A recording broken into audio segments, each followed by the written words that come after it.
Similar to BFS, depth-first search is also a graph traversal algorithm used in AI for exploring nodes as deeply as possible along a branch before backtracking.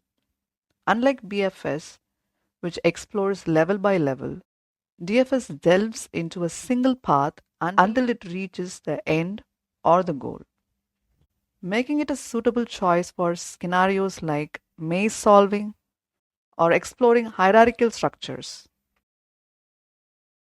I'm taking the same example to show how traversing is working in DFS. For node A, it takes only its end nodes, which is B, C, and D. For node B, it takes only its end node, which is E and F.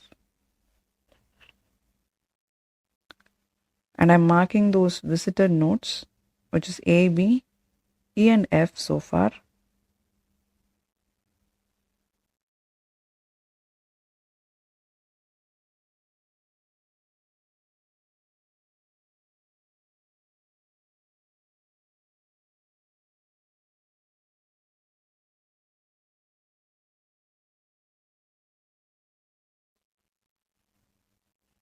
And at last, we have the final DFS order. And that's how DFS travels.